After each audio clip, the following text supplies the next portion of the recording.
So we all know that a trumpet sounds different from a piano, which sounds different from a human voice, which sounds different from a car engine, and so forth and so on.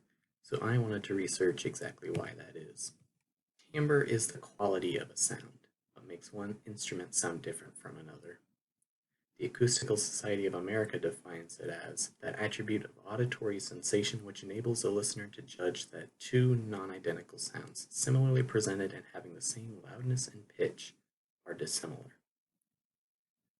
So exactly what influences timbre is a complex and disputed issue. There are two general components to timbre: the harmonics of a sound and the sound envelope.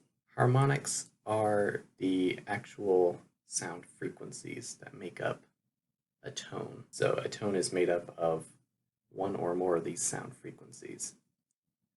More frequencies make it easier to identify sound source, and each instrument has its own unique combination of true tones, harmonics, and overtones, which are all of the sound waves that make up the tone. A sound wave can be represented as a Fourier transform. So a sound wave can be broken down into discrete frequencies, as can be seen in the figure. On the left, you see a sound wave top, and then you see it broken down into its individual frequencies in the bar graph below. You can see that more frequencies on the lower end are present, and you have fewer up above, but there are many frequencies.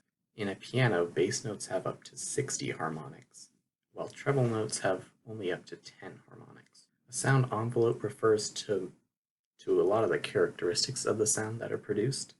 Those can be loudness or amplitude of the sound wave, attack and decay, how a sound starts and how it dies out, the vibrato and tremolo, which are the variations in pitch and loudness, and the release of the sound, how it ends.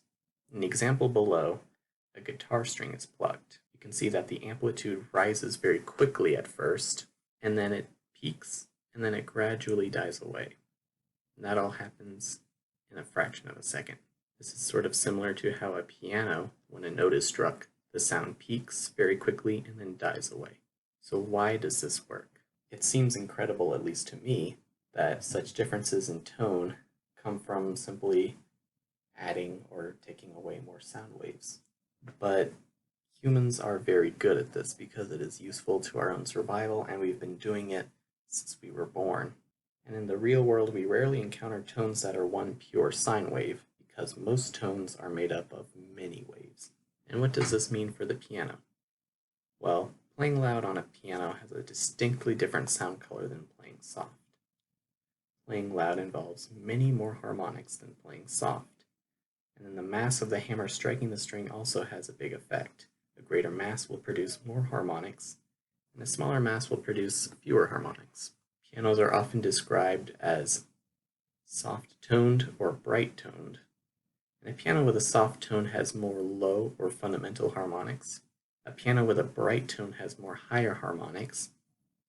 And if these harmonics are concordant, if they align in a pleasing way, then the piano will sound good. If not, these characteristics are more